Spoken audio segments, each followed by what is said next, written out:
UKLO 1 year masters. No IELTS required up to 5 years visa. High visa success rate. ప్రాచీన భారతదేశ ప్రియులకు, ప్రాచీన భారత సంస్కృతి ప్రియులకు విజ్ఞప్తి.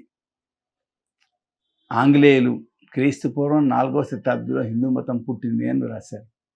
అంతకుముందు అంధయుగం ఉంది 1000 సంవత్సరాలను రాశారు. కానీ వాస్తవానికి అంధయుగము లేదు.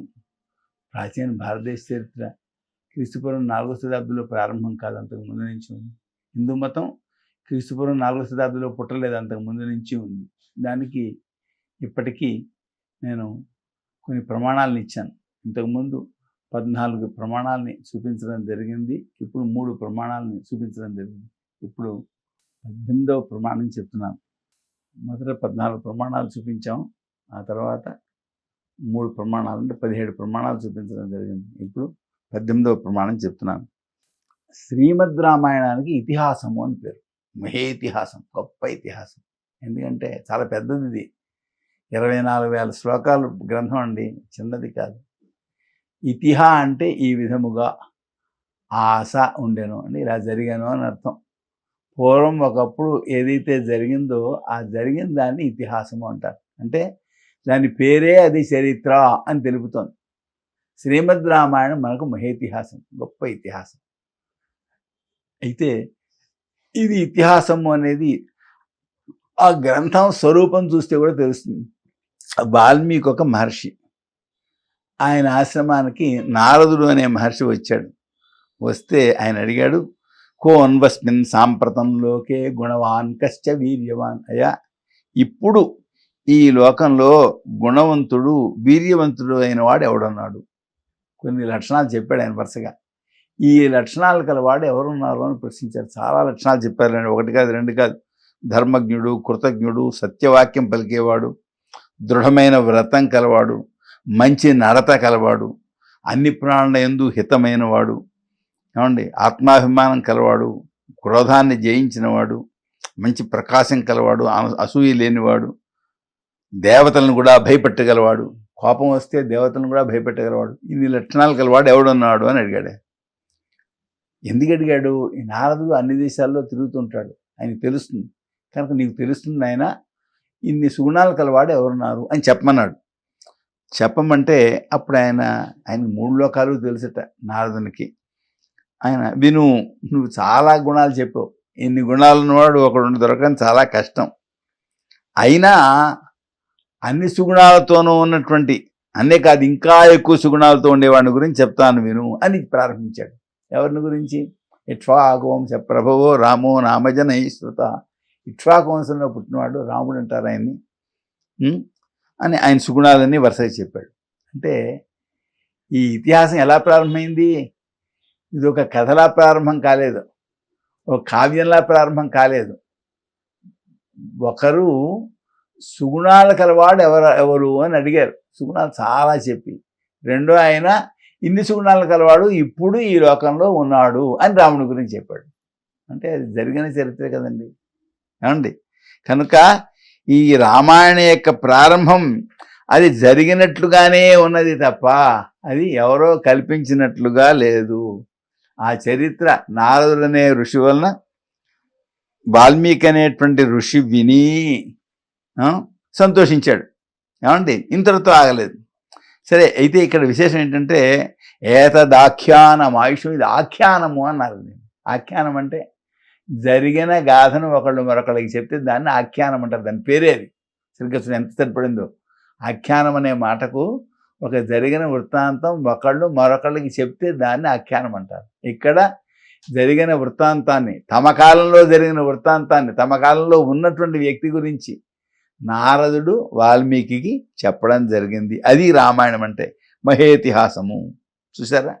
ఈ మహేతిహాసమైనటువంటి రామాయణం భారతం కంటే పూర్వం ఉన్నది. ఇందాక ఇదివరకు చెప్పాను ఏంటి, డాక్టర్ వేదవ్యాస అనేటువంటి ఆయన మహాభారతం యుద్ధం జరిగిన కాలాన్ని నిర్ణయం చేస్తూ ఒక డాక్టరేట్ థీసిస్ రాశారు అని చెప్పని. మహాభారతమే ఇప్పటికీ 5,000 సంవత్సరాలకు పూర్వం ఉన్నది. మరి రామాయణం భారతం కంటే పూర్వం ఉన్నది. ఎందుకంటే రామకథను భారతంలో కూడా చెప్పారు, రామకథను సంగ్రహంగా భారతంలో కూడా చెప్పారు. కానీ భారతం గురించి రామాయణంలో ఉంటుంది. ఎందుకని రామాయణం పూర్వం, భారతం తర్వాతది. కనుక మనకు ప్రాచీన భారతదేశంలో హిందూ ధర్మం ఉన్నది, హిందూ మతం ఉన్నది అనడానికి ఈ రామాయణం అనేది ఒక గొప్పదైనటువంటి సాక్ష్యము. ఏమండి, ఇక్కడ ఒక విచిత్రమైన విషయం ఉంది. ఏంటంటే ఈ వాల్మీకి ఈ కథంతా విన్న తర్వాత తన శిష్యులతో స్నానానికి వెళ్ళాడు. అక్కడ ఓ క్రౌంచ పక్షుల జంటను ఒక నిషాదుడు కొడుతున్నాడు. ఆ జంటలో ఒకదాన్ని కొట్టాడు, రెండవది ఏడుస్తోంది. దాని ఏడుపు చూస్తే ఆయన మనసు కరిగిపోయి అప్రయత్నంగా ఓ మాట అన్నాడు. ఇది సంస్కృత సాహిత్యంలో కావ్యవాంగ్మయంలో మొదటి శ్లోకం ఆయన నోట అప్రయత్నంగా వచ్చింది. మా నిషాద ప్రతిష్టాంతం అగమ శాశ్వతీ సమా యత్క్రౌంచ మిథునాదేకం అవధి కామమోహితం. ఆయన వింతగా అనిపించింది. ఏంటిది, అప్రయత్నంగా అనుకోకుండా నా నోట ఇలా శ్లోకం వచ్చింది ఏమిటి, దీంట్లో గమ్మత్తుగా సమానంగా అక్షరాలు ఉన్నాయి, శ్రావ్యంగా ఉన్నది, దీనికి పాదాలు ఉన్నాయి, 4 పాదాలు ఉన్నాయి, లయానుగుణంగా ఉన్నది, ఏదైనా వీణా మొదలైన వాడితో వాయిస్తే వాయించడానికి వీలుగా శ్రావ్యంగా ఉన్నది. నేనేమో శోకార్తున్నై ఉన్నాను, అయ్యో పాపం ఆ జంటలో పక్షిని కొట్టేశాడే పోయేవాడు అనే బాధతోనే ఉన్నాను. ఈ బాధలో అప్రయత్నంగా నా శోకాన్ని నుండి ఒక శ్లోకం వెలువడిందే అని ఆశ్చర్యపడ్డాడు. ఆయనకి మనసులోంచి ఆ భావం పోలేదు. అలాగే ఆలోచిస్తూ స్నానం చేశాడు, ఇంటికి వచ్చాడు. ఇంటికి వస్తే ఆయనకు బ్రహ్మదేవుడు కనబడ్డాడు. కనబడి చెప్పాడు, నాయనా, నా యొక్క సంకల్పం వల్లనే నీ నోటమ్మట ఈ శ్లోకం వచ్చింది. నువ్వు విన్నావు కదా రామకథను నారద మహర్షి వలన, కనుక ఇదే విధంగా నువ్వు రామకథను శ్లోకాలతోటి రచించవలసింది. ఆయన ధర్మాత్ముడు, సుగుణాల కలవాడు. అందుకే రాముని యొక్క చరిత్ర నువ్వు నారదుని వలన విన్నది నువ్వు రాయి. అయితే నా అనుగ్రహం వలన రాముని యొక్క రహస్య వృత్తాంతం, ప్రకాశ వృత్తాంతం అన్నీ కూడా నీకు గోచరిస్తాయి. నీ మాట అసత్యం కాదు. నతే వాగనృత కావ్యే కాచిదత్ర భవిష్యతి. దీంట్లో నీ వాక్యేది అబద్ధం కాదు, అన్నీ నిజమే అవుతాయి, రాయ్ రామాయణ కథ అని చెప్పని ఆయన ప్రోత్సహించాడు. ఆయన అంతర్ధానం చెందిన తర్వాత ఆ పైన ఈయన వ్రాశాడు. ఏమండి, ఇక్కడ సన్నివేశం ఎలా ఉందో చూడండి. ఒక ఆయన ఒక వృత్తాంతం చెప్పాడు, తన సమకాలిక వృత్తాంతం. దాన్ని ఇంకొక ఆయన విన్నాడు. ఆ తర్వాత ఆయన ఓ పక్షిని ఒక బోయవాడు కొడితే జాలిపడి అప్రయత్నంగా నోటితో వాక్యం పలికాడు. ఆ పలికిన వాక్యం శ్లోకమైంది. అరే, ఇంతవరకు ఎప్పుడు ఇలాగా వాడుకలో శ్లోకాలు లేవు, కొత్తగా నా నోటముడి ఇలాంటి శ్లోకం వచ్చింది ఏమిటి అని ఆశ్చర్యపడుతుంటే బ్రహ్మదేవుడు, నాయనా, నా అనుగ్రహం వలన నీకు ఇలా శ్లోకం వెలువడింది, నువ్వు విన్న రామకథను దీంట్లో రాయి అని చెప్పన్నాడు. అంటే ఎంత యథాతథంగా ఉంది. ఆ తర్వాత రామాయణం రాశారు. కనుక రామాయణం అనేది మహేతిహాసము. దానికి ఉండే ఆఖ్యానం అనే పేరు కూడా ఆ విషయాన్ని సూచిస్తుంది. ఏమండి, ఇంతేకాదు, దీనికి ఇతిహాసం అనే పేరు. ఇతిహాసం అంటే ఏమిటి? ఇతిహాస పురావృత్తం, పూర్వం జరిగిన దాన్ని ఇతిహాసము అని అంటారు. ఇతిహ ఈ విధంగా ఆశ అంటే ఉండెను అని ఒక అర్థం చెప్పాను. అంతేగా పురావృత్తం అంటే పూర్వం జరిగినది అని అర్థం. ఈ జరిగిన వృత్తాంతం మాత్రమే ఇది అనేది. కనుక ఈ ఇతిహాసం కూడా ఏం చెప్తోంది? ఈ మన యొక్క ఈ సంస్కృతి ఎప్పటి నుంచి ఉంది? రాముడి కాలం నుంచి కూడా ఉన్నది. రామాయణం ఇతిహాసం అనేది మనకి దీనివలన వెల్లడవుతుంది. ఏమండి, ఈ ఇతిహాసాన్ని గురించి మనం చెప్పుకోవడం ద్వారా ప్రాచీన భారతదేశ చరిత్ర రాముడి కాలం నుంచి ఉంది అనే మాట స్పష్టంగా మనం చెప్పుకోగలిగాం. ఏవమే తత్ పురావృత్తం ఆఖ్యానం భద్రమస్తు. చివరి మళ్ళీ చెప్పాడు ఆయన, ఈ విధంగా ఇది పూర్వం జరిగిన గాథ, ఇది ఆఖ్యానము.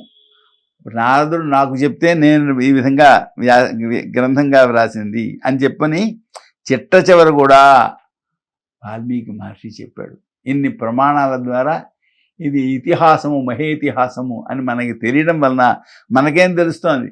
మన యొక్క ప్రాచీన భారతదేశ చరిత్ర రాముడి కాలం నుంచి ఉన్నది, శ్రీరాముడి కాలం నుంచి ఉన్నది. శ్రీరాముడి కాలం నుంచి ఉండడం మాత్రమే కాదండి, శ్రీరాముడిని ఒక ఆదర్శప్రాయంగా మనం పెట్టుకున్నాం.